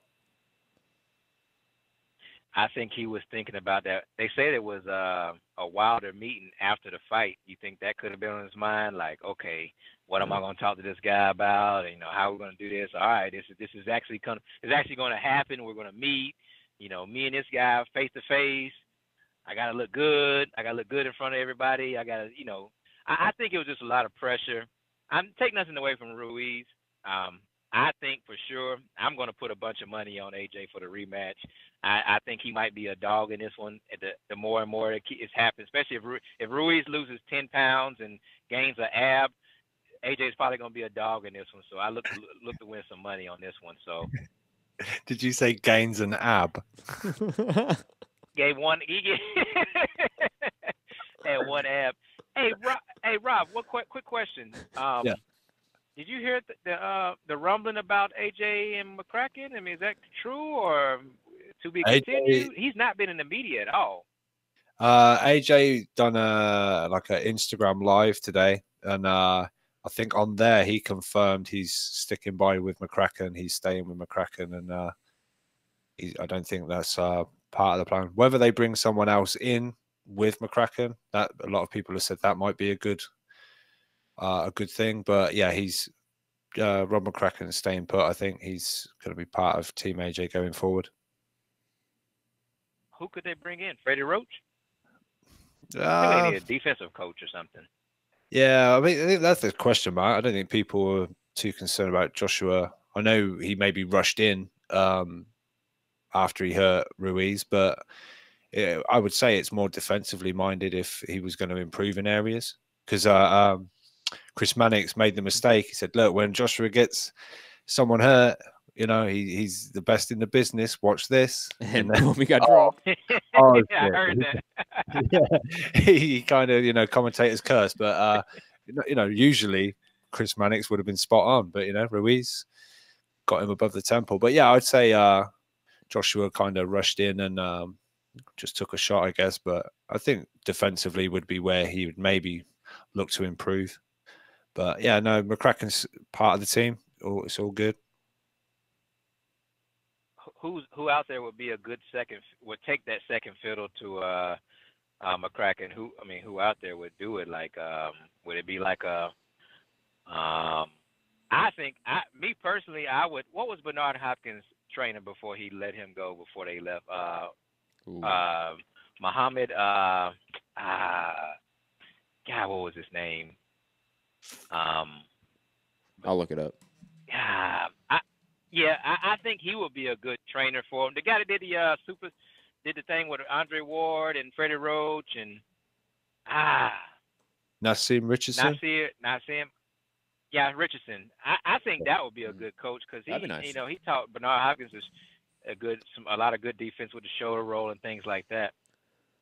Yeah, I think a fresh look in camp would help. I think keeping Rob McCracken is good, but also having a fresh sort of pair of eyes to see what's going on is beneficial. Yeah, I think that would be good. Anybody else surprised about the Tabiti getting knocked out? I watched it. I turned it on, and as soon as I turned it on, I saw him get it cracked. I was like, "Yo, is this like live?" I didn't ever think much of Tabiti. I thought he was in a bigger. I thought he could have been in. I think he should have went to light heavy maybe.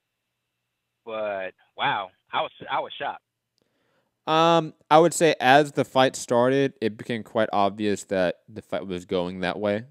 So as the fight was progressing, I wasn't surprised.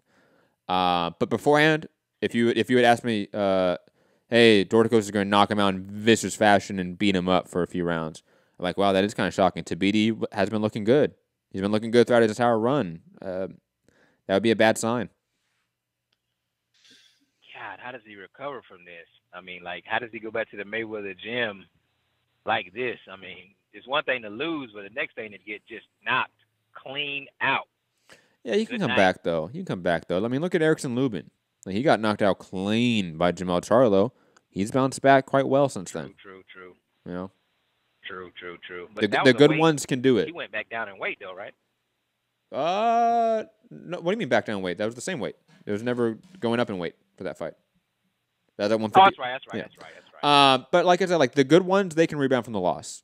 And if they're not good, we find out. And there's the beauty of that. Should he go down in weight? I don't know, man. Tabiti, like to light heavy? Tabiti, while not being the tallest guy for the division, he is big. Like, he has a lot of mass on him. Like, I've been in the gym with him. I've seen him train. He's a big guy. Could he shrink down some of that mass and make 175? Maybe. But it would be a stretch, and I think it would be possibly dangerous. So he might just need to stick around at cruiserweight and fine-tune his sort of style because he doesn't have really that power to contend with the top. Gotcha. All right, guys. Well, thanks for having me, man. See you next show. Appreciate it, Brandon. Always appreciate the call. Santiago, on LA. You haven't pressed 1, Santi, but I think you pressed 1 earlier. So let me go to you, Santi. Don't fuck this up. Oh my God. Santi? Why? It's a lot of fun. What up, Santi? How you doing, man? I'm alright, dude. Feeling a lot better. Rob, I sent you something on IG. I hope you're watching. I hope you had a good laugh watching it. You know, it's something. You know, there was a lot of well-timed boxing minus the morning cards with the World Boxing Super Series and ESPN cards. But all in all, there were some interesting developments, some good fights, and then obviously just straight-up showcases that we could have fallen asleep to and still known the outcome of. Obviously, I don't take too much from Tyson Fury's performance over Tom Schwarz. It was exactly what it was supposed to be, a wash, and that's all she wrote after that. The only thing that was surprising about the whole thing was the entrance. Other than that, for me, I think the highlight of the weekend was definitely Warrington Galahad. Obviously, as you know, I watched that fight pretty drowsy from the medicine I had to take, but it was a good fight. It was really easy to see the story of that fight. I kept score for you guys, you know, for those who didn't listen into the live fight chat. After 12 rounds, Rob had it 8-4 for Galahad, and Matt had it 7-4, 1 even. And if anybody knows Matt, he knows how much he hates scoring even fights for Galahad. So the most that these guys could give Warrington was 4 rounds. And, you know, it's a shame, you know, because like I mentioned before too, you know, when you have 2 guys that are basically from the same area of the world, a hometown decision is still a hometown decision. So kudos to Galahad on his performance. I definitely hope to see him back again. He did well. As for Warrington, though, obviously, like I said before, I think that at this point he's a fighter that the other champions at 126 should jump on. Like, you know, he probably still beats Valdez because I think he probably outmuscles him at this point. Mm-hmm. But guys like Russell and Leo, they could have a field day with him. You know, he's still got a belt. He's still undefeated. He's still a name, you know. So it's kind of like make the fight. Make the fight before he makes any adjustments, because if he does, then they're going to go back to the whole, like, so when are these guys going to fight each other again? I think right now is the opportune time where these guys actually try to make a fight with Warrington to get that IBF belt. Your thoughts on what the champion should do given Warrington's performance? I think Warrington can just go fight Valdez. Like, just go make that fight. I don't want to see Valdez Frampton. Like, that does really nothing for me in a way. Like, I'd rather see, like, Frampton Galahad. Like, have the losers fight each other. You know, not losers. I didn't mean, like, they're losers. Like, the guys that lost in their respective last fights. That came off really mean. I like Galahad and Frampton, so that came off really mean. But, like, that would be, like, I know it's UFC matchmaking there, but, like, that's what I would do. Like, if I'm the puppet master of that division, I would probably make Gary Russell. I would force Leo to sign that goddamn contract, okay, because he's the one not signing it for whatever reason. Suspect. I would make Warrington Valdez, probably Galahad Frampton, and then Shakur is the tough one because he needs a sort of step up. Maybe like King Tug. That'd be awesome. Top rank PBC working together. 2 prospects that are highly touted fighting each other. I would love that. But something along that line. That's what I would like to see. But what's going to happen?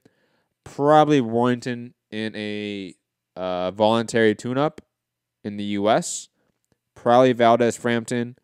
And then the winners fighting each other 2020. Yeah, that sounds about right. What about you, Rob? I agree. I think after that performance, other champions might be looking at Warrington as maybe not easy meat, but you know, someone that off the back of 2 performances, and maybe they don't know a great deal about the Galahad too much, and be like, oh, this guy gave him trouble. Warrington, you know, kind of came in head down, sort of swinging a bit, and was made to miss. So I think he might be viewed as someone that the champions, like you said, will want to face. But I think we're going to get Valdez Frampton. I believe Frampton's been penciled in for. I didn't see them the date for it, but he's got a fight coming up in over in America, and then I guess they're going to look at the Valdez fight. But yeah, the division, I don't know. We need to see the champions fighting each other, I guess. Get some unifications going on. That's what it's really crying out for now. Especially since the division is really talented. It's loaded with names. Like, they should be fighting each other at this point. Yeah. And honestly, even though we've been shitting on him for this entire show, Warrington, to his credit, has been fighting top competition like for the last 18 months in this division. Credit to him, honestly. Yeah, Selby, Frampton, definitely. Galahad. Santi? Definitely, man. Those are the fights that, you know, if he takes a hard look at himself with the way that he's been formed, you know, you look at yourself and you think to yourself, all right, obviously, you know, I might be showing these guys what I want, or they may be seeing something that they could take advantage on, and these are the things that make a fighter want to focus and rework himself so that he isn't as susceptible as people are looking at him now. So, and definitely 126 is as loaded, well, not as loaded, but has as good quality fighters as welterweight, and this should be the time when these guys try to make the fights, because, you know, realistically, we're pretty much tired. Like, the last couple guys that each one of these guys has fought has been guys that we've all expected them to beat and win. You know, we can't really say that any guy that Leo or Russell or Valdez or even Warrington, you know, has fought a guy that we thought, okay, yeah, this, like, right off the bat, this is a competitive fight. You know, this is a fight where we think, like, the last time for Russell, for me, was the Jojo Diaz fight, and even then, it's kind of like, for me, I thought Jojo Diaz was, like, not ready yet for a guy of Russell's caliber. He put on a good showing, but again, you know, Russell is a quality level fighter. So definitely look forward to that. I don't really have much else to say. I'm going to let you guys go because I got to go take my medicine now. But keep up the good work, and everybody that's listening in, share, subscribe, you know, show these guys how much we appreciate the hours and hours of content and footage. You know, go to their Patreon, $1 a month, $12 a year. That's nothing. That's more than we spend on a given day, you know, to get all the extra shows like their banter, their championship rounds, you know. Let's just keep supporting these guys. Thank you, Santi. Always appreciate it. Rob, just go to your, like, other messages. Like, you know there's that tab, right? I'm just asking you. That was all. Well, if he DM'd you, it's in your DMs. Yeah, but I've got, like, requests, and I don't know which one it is. I don't know. It's like, I think it's like Sant something. Like SANT, and like some numbers. All right, okay. I think. And there's like a cartoon, like Avatar. But digressing. Rob, that's going to be it for today. Fury Schwarz, it's over. We don't have to talk about it anymore, guys. I can spend my life in this sweet surrender. Anyways, shout out to Bad Boxing, which unfortunately is like a majority of the content that we watch. Fantastic. Everyone have a great day, great night, wherever you're listening. Hit the like button, share the show, subscribe, patreon.com/Mixed Combat Radio. $1 a month, $12 a year gets you extra content every week. We're going to do a show tomorrow, championship rounds, 10 a.m. Pacific time. Go check out my latest, and actually, Rob, let me stop the music here for a second. Go check out on mixedcombatradio.com my true, like in a true sense, my first article in years. I spent a few days on this piece. I hope you guys like it. It's about AJ Ruiz and the rematch and the look through boxing's history and what we can sort of data mine from boxing's history and our determinations about the rematch. Go check out the article. It's greatly appreciated. Leave a comment on our website on that article. Let me know if you guys like it. Have a great day, great night. Like I said, all that fun stuff. Like button, share the show. Matt Hunter, MCR, all platforms. Rob? Yeah, you can follow me Instagram and Twitter, UKRobMCR.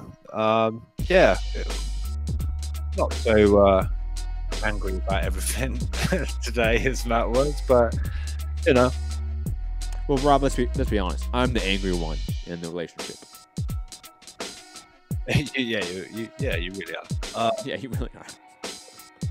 Yeah, everybody, thanks for tuning in. Obviously, in the chat, if you could, I've put the link there for the for your article, Matt.